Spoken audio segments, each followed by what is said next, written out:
Et voilà. Bon, si vous êtes perdu sur cette chaîne vidéo toute nouvelle, moi c'est Pas de Panique, rédacteur en chef du magazine Evo, qui fait partie d'un groupe qui s'appelle NG Press et dans lequel on trouve d'autres magazines comme Motorsport Magazine, comme Octane, comme Enzo. Voilà.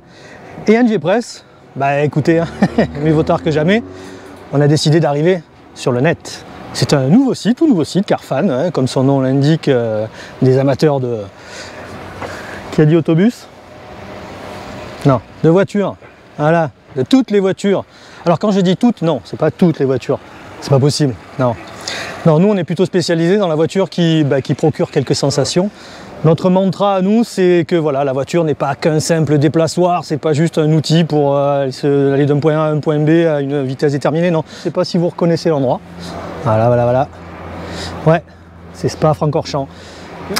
Et pour cette première vidéo inaugurale, donc, on a quand même choisi de vous faire plaisir, parce que c'est un peu le but de vous faire plaisir. Donc voilà, on est avec des petits trucs sympas. Ouais. Voilà, de la Donkerwort. Voilà. Il y en a, c'est par poignée. Hein. Non, ça, pas ça. Ah, elle plaît la voiture. Petite GT3, 4 litres. Oh, c'est joli Spa quand même. Hein. C'est un peu la Mecque. Hein. Non, non, non. Alors regardez, qu'est-ce qu'on a là. Et ça, vous n'en aviez pas vu souvent non plus.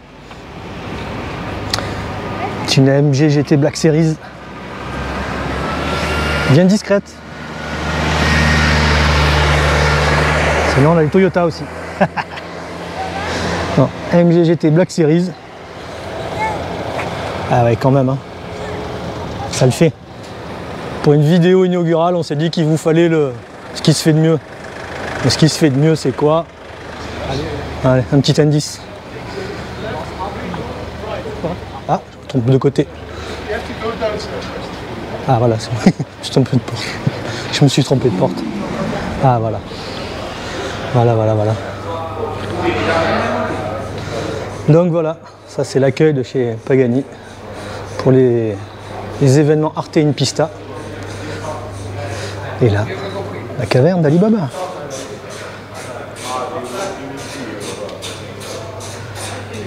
Ouais. Voilà. La Wayra R, le tout dernier engin dédié à la piste, avec tout un petit programme d'événements en piste aussi qui va avec, pour les clients. Donc il y aura 30 exemplaires de construits. Et c'est une Wayra, mais c'est pas une Wayra comme les Wayra de route. Non, celle-ci est bien particulière. Elle est dédiée uniquement à la piste, elle n'est pas homologuée route. Donc elle roule en slick, comme vous le voyez. On a de la suspension triangulée, double triangulée, devant et derrière. Passer derrière, parce que derrière il y a des trucs intéressants. Parce qu'il y a ça derrière. Voilà.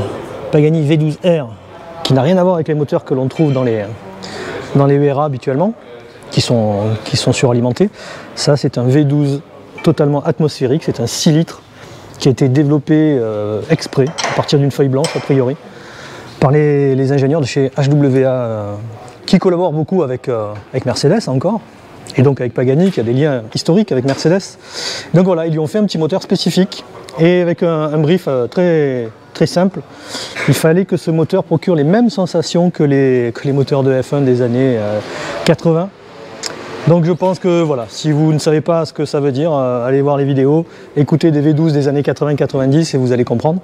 Voilà, tout a été fait pour que ça hurle, et ça hurle, je vous le dis. Ça prend 9000 tours minute, ça fait 850 chevaux à 8250 tours minute, avec un joli couple de 750 Nm qui est déjà dispo, je crois, à 5000 et quelques tours minute, 850 chevaux, propulsion pure.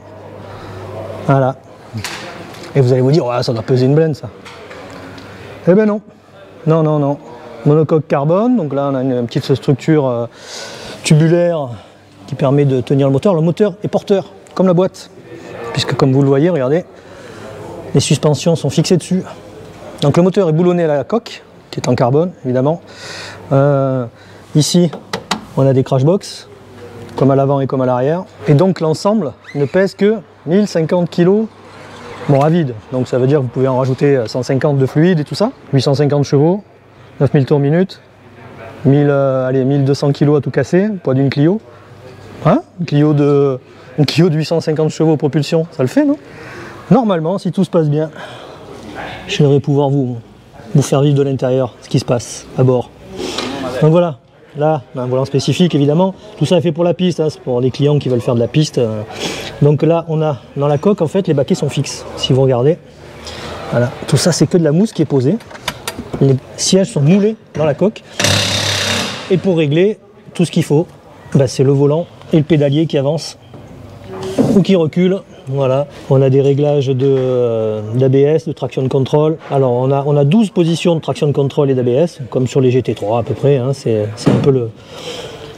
un peu le concept. Sauf que là, quand ils nous en ont parlé, ils parlaient plutôt de GT1. Hein. On sentait que l'ingénieur, hein, qui est un peu responsable de tout ça, il adore les anciennes GT1.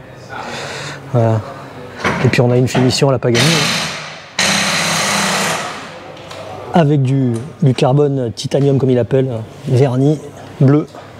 Chez Bugatti on a un peu la même chose, des prises d'air de fou, et sur l'intérieur on a quand même gardé quelques spécificités Pagani en termes de style. Voilà, assigne de place, vous pouvez amener maman avec. Voilà, l'arceau, ça vaut 2,6 millions d'euros hors taxe évidemment, mais je crois que les 30 exemplaires sont vendus. Christopher, just one question. Sold out. Sold out, yes. Oh. All the 30 cars. 30 cars. Ok, bah c'est trop tard. C'est trop tard pour vous. Bon, évidemment, on a du frein carbone céramique, c'est du 410 mm à l'avant et du 390 à l'arrière, je crois. A priori, en appui, on doit atteindre 1000 kg d'appui à la Vmax, il doit être 320 km/h. C'est juste magnifique. Voilà, Carfan pour un début, hein, c'est pas mal. Donc on se retrouve après, en fin d'après-midi, je vais avoir un petit slot pour essayer la voiture. Bon, je vous dis, j'ai les jambes qui tremblent. Hein. Donc on a beau avoir conduit plein de trucs, bah, quand vous êtes à côté de ça, on reste pas insensible. C'est pas possible. Je tente, j'essaie de faire bonne figure, mais j'ai la jambe qui flageole là. Bon, ça commence à monter la pression là. Voilà. Et ça, après, c'est moi. Je vais essayer de vous faire vivre le truc. Alors, je ne vous garantis pas de pouvoir parler. Déjà, rien que le bruit, je pense que ça ne va pas être possible. Mais en plus, voilà, on part derrière Andrea Motermini, qui était pilote de F1, qui va faire la leading car. Donc, on est tout seul derrière. Il faut arriver à suivre le rythme, si on ne veut pas être ridicule. Et bon, c'est Spa, quoi. Ça roule à 300. Il y a l'eau rouge, il y a Blanchimont. Il y a que des trucs compliqués à haute vitesse. La voiture coûte plus de 3 millions d'euros. Voilà. Un petit sentiment mêlé de plaisir, d'envie, et de crainte, et de peur, et de trouille, et de pétoche. Tout ça, quoi. Voilà. Bon, là, je ressens. Et voilà, c'est parti. La saucisse. Ok. Thank you. Grazie mille. Ça rigole plus, là.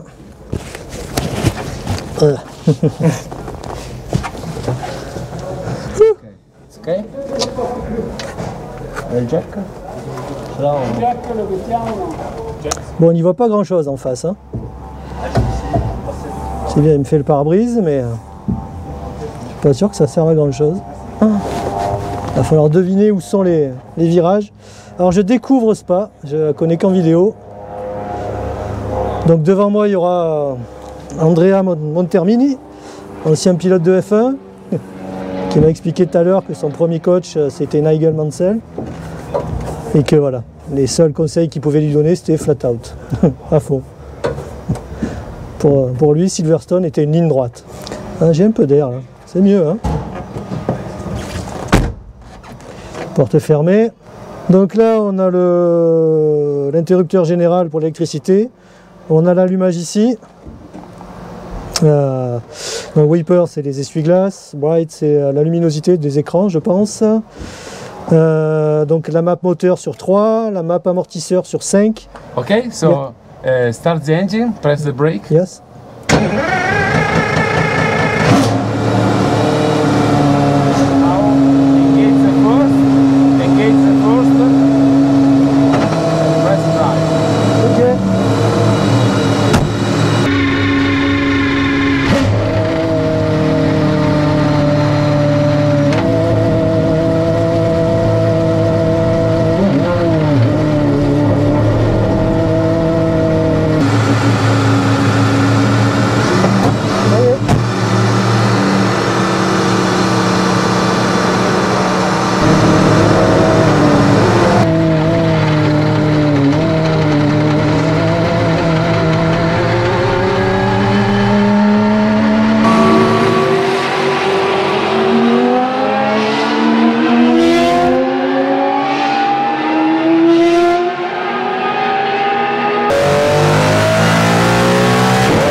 truc de fou. You are not joking, eh? Hein? You are not joking. You push a lot. Non. Not Oh, bad, no. not bad. Ah, That's great. Woo! Not bad. Oh, I don't know, but... Ah, You want water? Yes, if it's possible. Un po' di acqua, ragazzi, anche il soffiatore.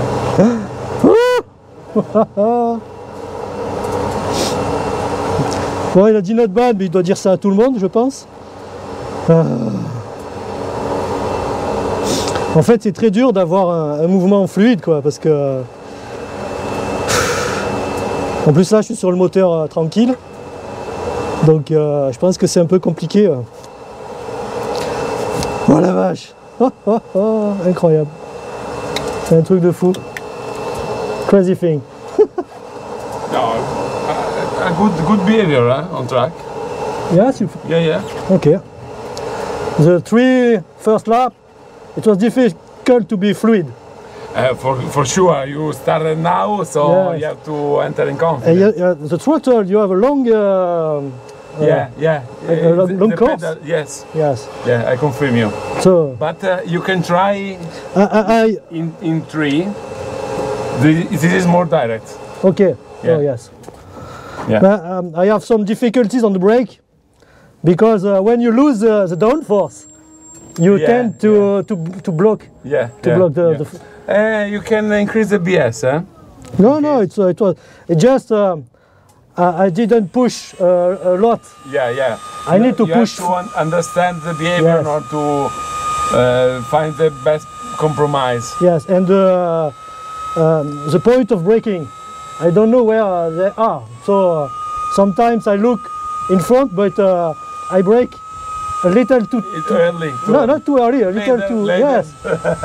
Oh, so because I have some difficulties to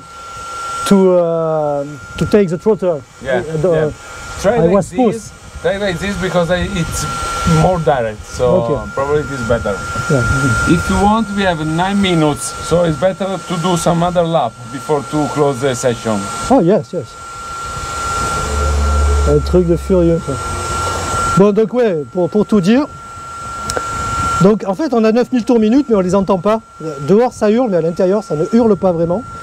Donc on est très vite à 9000 quoi, enfin 8005 et donc on tape vite dans le rupteur. C'est 9000 mais on a l'impression que ça pousse pas, c'est incroyable. Et donc voilà, on était sur des modes un peu médian, en traction de contrôle. Voilà, on va voir ce que ça donne. C'est pas tant ça qui me gêne parce qu'on a une longue course d'accélérateur donc on peut jauger. Et là j'avais en mode moteur, j'étais sur le mode 2 qui était moins violent. Donc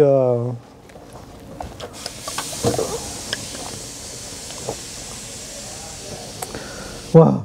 Yeah. Okay, it's better to go, otherwise we close the session. Thank you very much.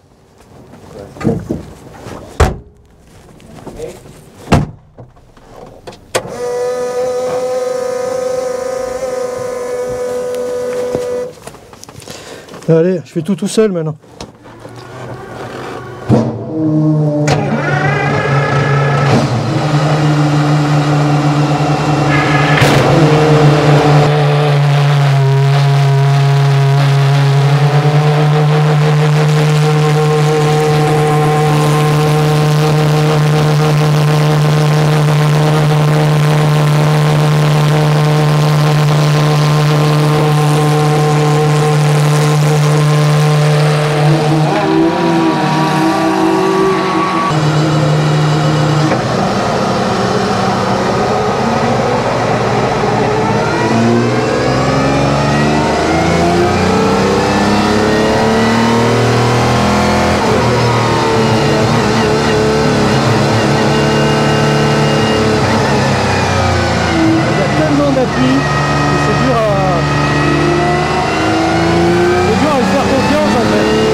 Et voilà, c'est fini.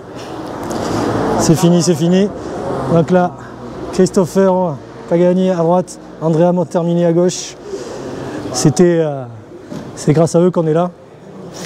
Donc voilà, bon, j'ai pas pu vous parler trop à bord parce que c'est impossible de parler. C'est tellement tendu. Alors c'est une piste qui fait 7 km et vous avez l'impression qu'il n'y a que des virages en fait. Alors qu'il y a des super longues lignes droites, mais en fait on sent presque pas la vitesse. C'est fou comme on s'habitue à la vitesse, à des voitures qui vont à des vitesses hallucinantes. En fait tout dépend de l'environnement dans lequel vous êtes. Là c'est large, c'est vite et on s'y habitue. Sauf quand on arrive dans le rouge. Là j'ai pas pu, non, j'ai été très safe, très couard. J'ai pas réussi à... Enfin, il y a trop d'aérodynamique. La voiture, elle est capable de prendre des jets latéraux qui sont énormes. Et moi, dans ma tête, mon cerveau, lui, veut pas. Lui, hein. Quand vous rentrez la voiture, vous dites vous allez la perdre et vous vous rappelez qu'elle fait 3 millions d'euros et que bon, en termes d'assurance, ça va pas trop le faire. Donc non. Donc j'ai levé, on a levé, mais bon voilà, on n'a pas été indigne. Ça a été un objet hallucinant. C'est, comme ils disent les Anglais, c'est insane. Alors à l'intérieur, le moteur, on l'entend beaucoup moins que quand on est à l'extérieur, heureusement je pense. Bon, la position de conduite, j'avais l'impression qu'on n'y voyait rien, mais au final, bah si on arrive à percevoir exactement où est la voiture. Elle a l'arrière est très stable et sur le dernier stint, parce qu'au début j'étais sur une map 2 du moteur, et quand vous passez donc en map 2, quand vous reprenez l'axel, ben, ça vous donne un peu de sous-virage. Alors que si vous mettez en map 3 avec un moteur un peu plus agressif, quand vous reprenez l'axel à mi-virage, elle termine le virage sur l'axel en léger pivotement.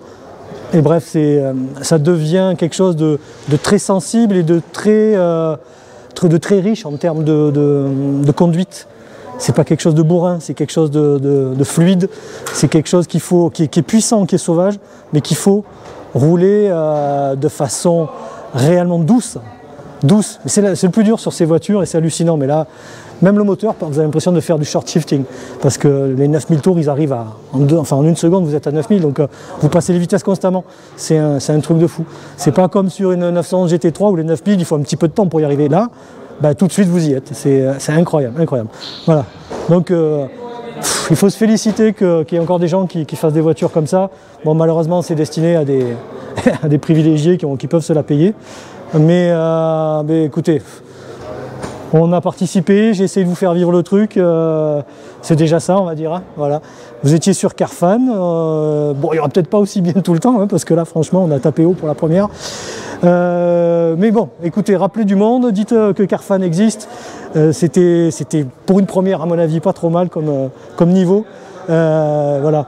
Donc voilà, c'était pas de panique, c'était Carfan et c'était Pagani Huayra R. Et c'était juste terrifiant.